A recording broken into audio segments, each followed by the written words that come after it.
Hey guys, it's JK and Kim in the camper. It's been a little while since we put out a video, and for good reason. You know how life explodes sometimes, and in the middle of that, trying to completely finish up the van, the Pineapple Princess, because we've got a deadline coming up of a trip that we want to take.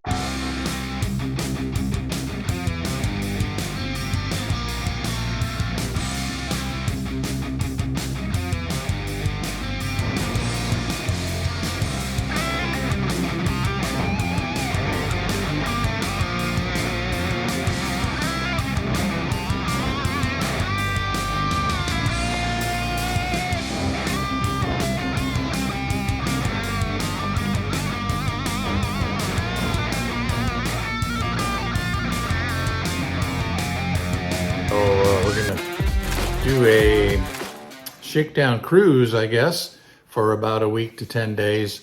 And we're trying to get everything done. We're closing in on it. We're starting to get it to where it looks like a van that's just about ready to live in and to travel in.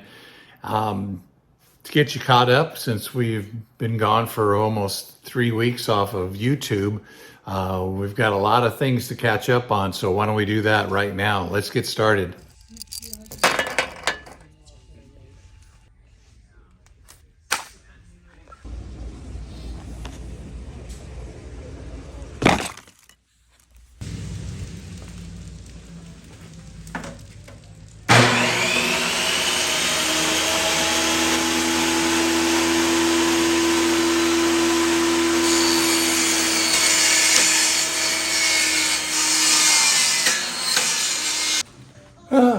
Well, that didn't go as planned. Not a very straight cut. For some reason, the wood got squirrely, but we'll try to make it work. What the heck, everything else is kind of squirrely.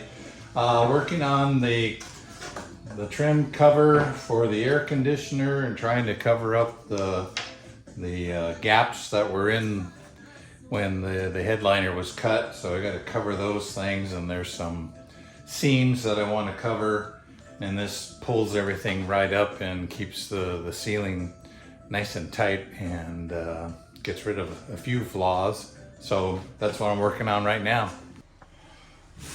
Okay, stressful. Gotta cut a big square hole in the side of my nice solid bed box, but that's for the fan to go in there, so needs to be done.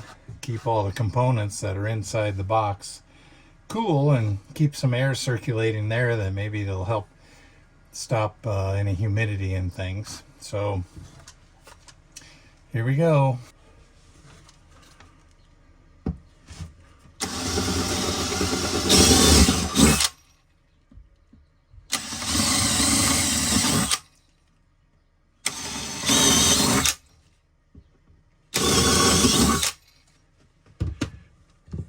And yes, I made sure there wasn't any electronics behind this.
Well, hey, update here on the bed platforms, kind of explain what we're doing.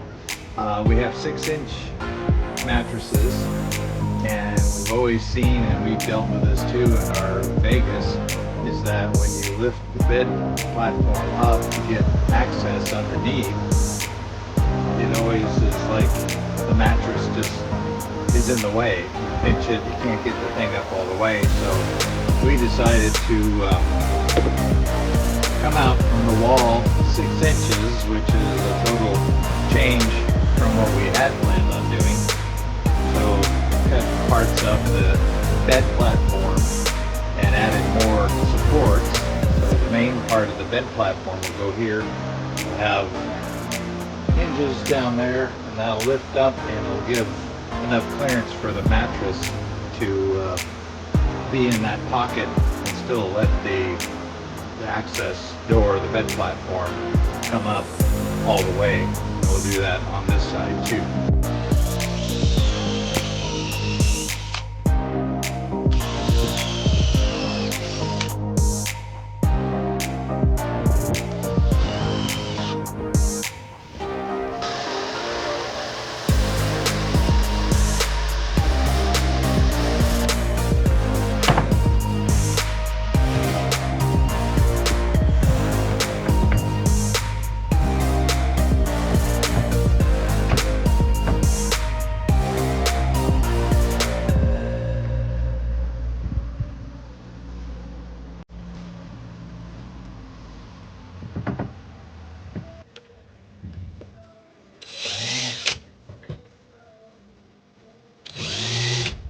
So I'm drilling a very little pilot hole so I can get these very little screws started in there, and then I'm attaching the piano hinge to the bed platform.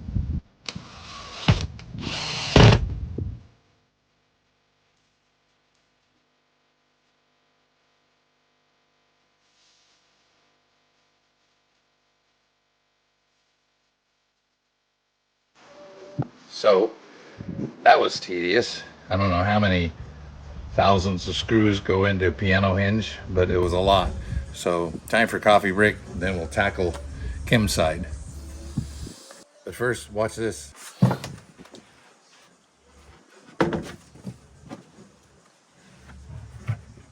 Cool.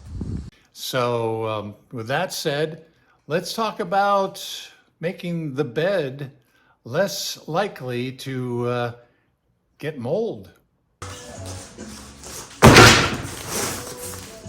Okay guys, got a product here that we bought, no sponsorship, but the reviews were really awesome. And it's from Dendry, and it is a condensation control ventilation that goes on the bed platform, and it's supposed to stop getting that nasty mold under our mattresses. So we're gonna try this and put it into our van. One of the fun things for this company is that you get all these little secret envelopes and messages. There was another envelope inside the box that said, don't open until after you've installed this, and then be ready to be happy. So, so we'll see.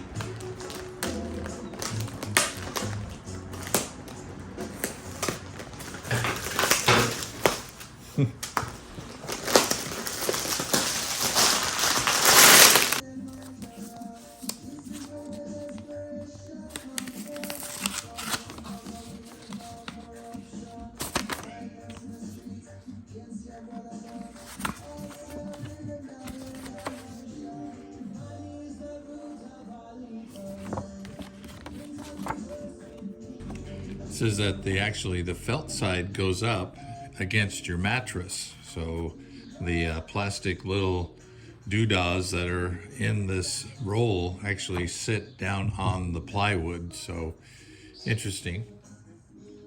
Comes in 2 sizes, queen and king, and then we're going to cut ours in half for our 2 twin beds.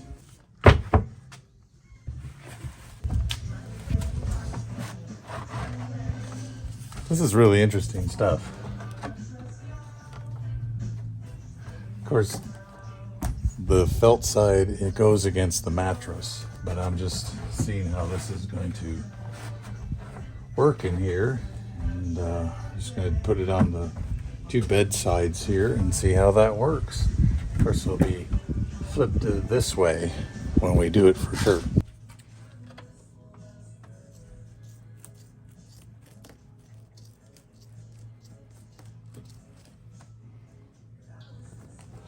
That's pretty easy.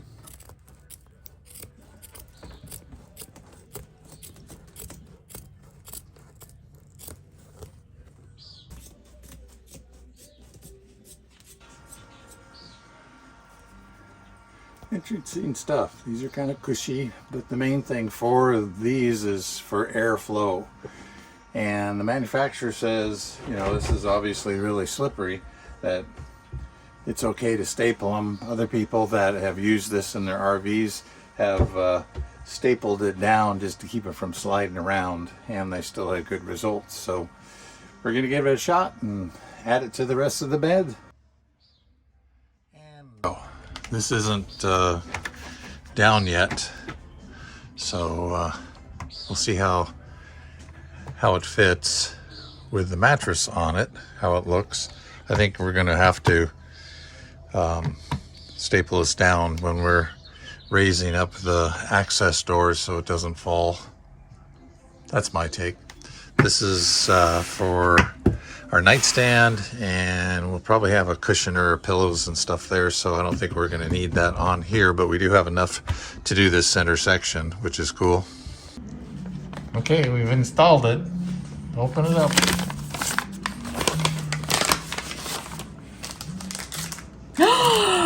Skittles!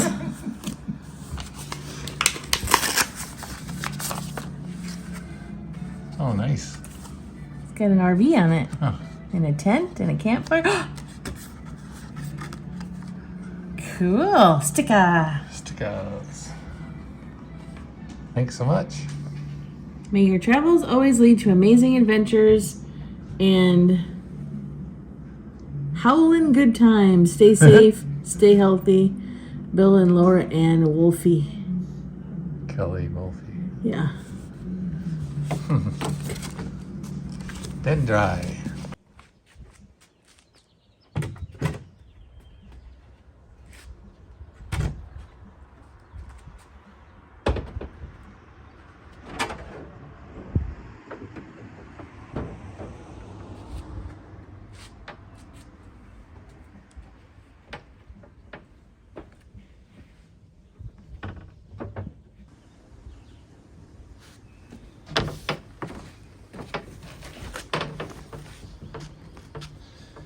Working on building the kitchen cabinet, doing a test fitting with 3 sides, and I need to trim a little bit so it'll fit in, and after that I think we'll be pretty darn close. Here's going to be the access panel to get out our water tanks. Just have to unhook, pull over, and bring them out, and we can empty and fill. Back in there, hook up quick disconnects, put the door back in. Okay, so here is the kitchen cabinet that's starting to take shape. Water compartment, sink on top, kitchen drawers, and there'll be a little flip out sponge holder.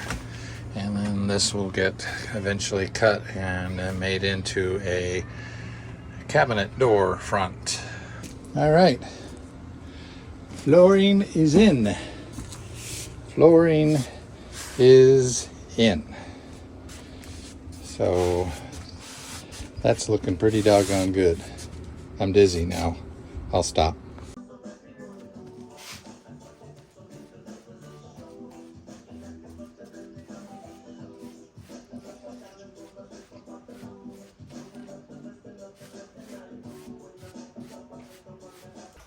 Time to make some cabinet drawers, and carpenters, if you're watching this, I apologize in advance. I am not a carpenter by trade. Now my dad was.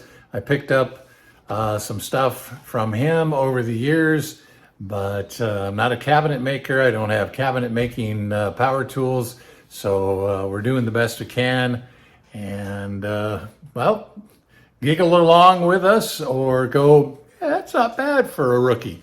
Let's see how we made him.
I'm not a plumber either, so it was time to head over to our local plumbing shop and ask one of the old timers if he could figure out how to hook up our plumbing system, the faucet, the sink, all the other stuff. So I was giving him a little bit of a head scratching one morning. So let's head over there to Watson's Plumbing and see what happens there.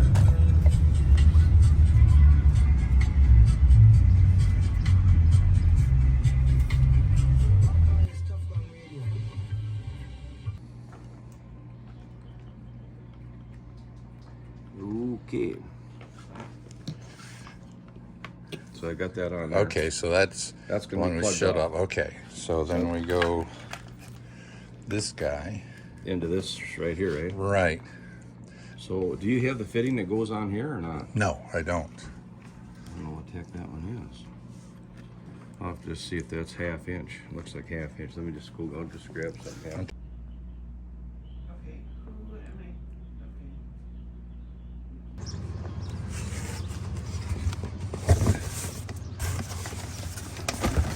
Well, hopefully that's everything I need. It's like a box of octopuses.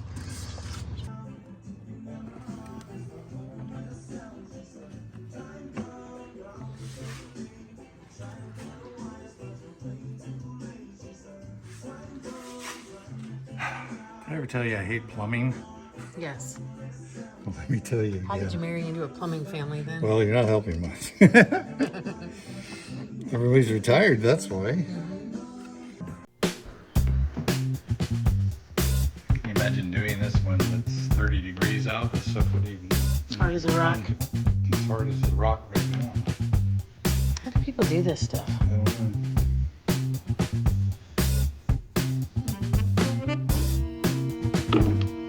So explain what this accumulator does. Well, the water pump pumps the water out of the tank into the pump and then into the accumulator, and there's a bladder in here that fills up with water and it's pressurized. So when you turn the faucet on, instead of it automatically triggering the water pump, it takes the pressure and pushes the water through into your faucet before kicking on the water pump to refill this. So when without this accumulator, your pump is constantly running every time you open your faucet or your shower nozzle. So this allows you to just, you get a little bit of water. Has some reserves. Yeah, without the darn pump going on all the time. Yeah, so that's that. Well, looks like I got everything wired and hooked up except for obviously the gray and the clear tanks, and this will go into the faucet as the supply line for the faucet. The water pump is wired up and running, so I'm going to throw some water in one of the tanks and see how it works eventually, not right this second.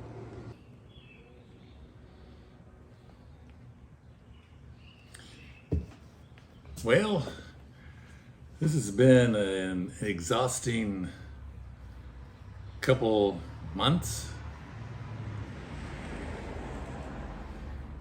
Redoing the van interior, and we're down to the last big scary thing. It's cutting up a couple $100 piece of butcher block for the top for the kitchen.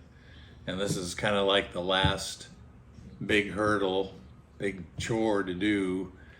And then we can get the kitchen installed and hooked up, get the plumbing hooked up, the electrical to this, and the conversion, the remodel is just about done, although you can go through a big punch list of things that still need to be done or fixed or touched up. So, but that's with any major project. So this is the big one today. Gonna try to mark this and get it cut, and then come up with a template for cutting out the hole for the sink, which scares me more than trimming the piece of wood to size. So here we go.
Fingers crossed.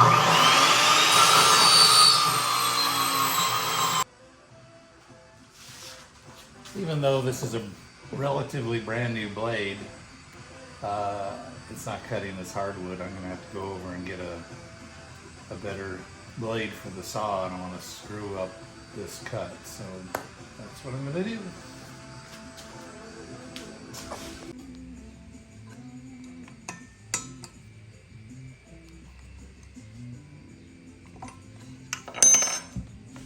All right, new blade. Let's try it again.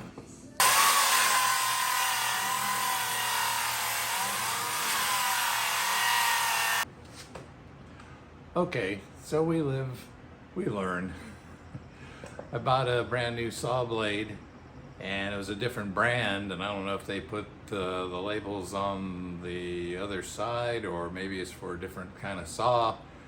But one of our viewers pointed out that maybe the saw blade was in backwards, and it was not using the cutting blades to cut it. And by gosh, he was right. Of course, he said he'd done it before, that's why he knew. So lesson learned. Sanded off, we're good. And so, with that said, a nice new saw blade that can cut backwards as well as forward.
Okay, here's where I either make a nice countertop with a sink or a very expensive piece of firewood. So getting ready to cut this out. I'm going to do a plunge cut here and then get my jigsaw and finish it out. We're doing the sink lip on the outside, so I won't have to really worry about an exact fancy cut in here because it's all going to be hidden. Here goes nothing.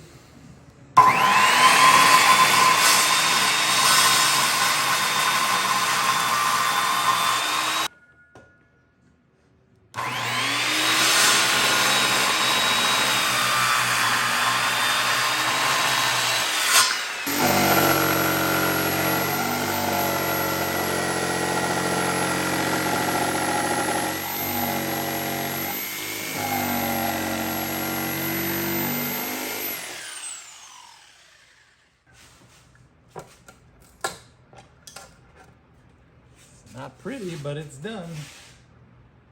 Moment of truth.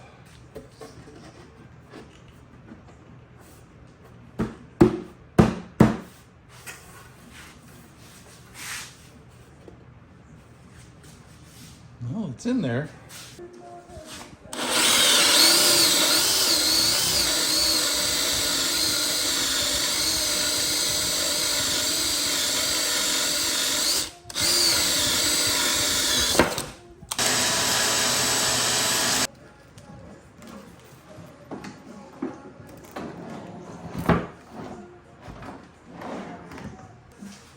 Here we go.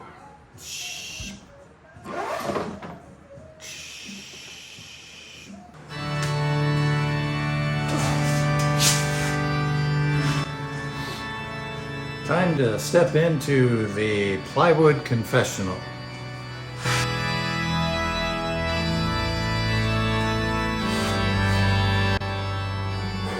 I think I earned a beer today. Got the sink cut out. Not pretty, but it's covered, thankfully, since we decided to put the rim on top of the counter. And the faucet is in place too, with the hole cut. I probably will never use that hole saw again for anything, but when you need the tool, you need the tool. It sure made it a lot easier.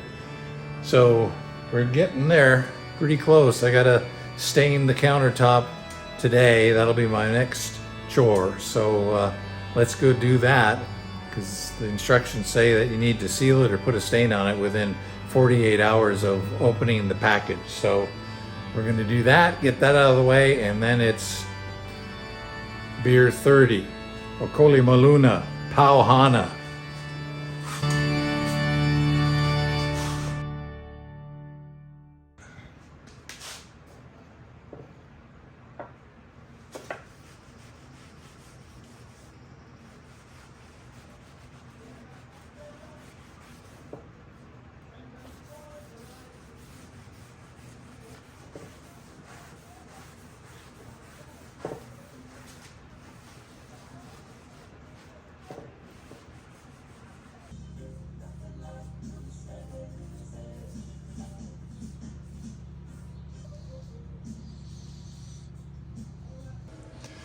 All right, time to adhere the countertop to the kitchen cabinet. Going to use a combination of construction adhesive and a few screws to keep things in place.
And it was one of those things where, do I stop building on the van and take time to put a video together, or do I just keep working on the van, trying to take some video while we're doing it, and then eventually put stuff together?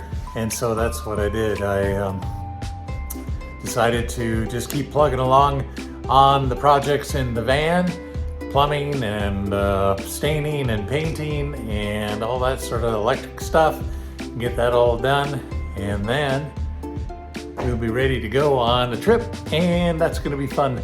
So that's the reason for the little bit of a gap in our videos. But thanks for sticking in there and watching our shorts, and watching our short videos, not washing our shorts. Although if you want to do that, that'd be great too, because we're lucky to get our laundry done around here.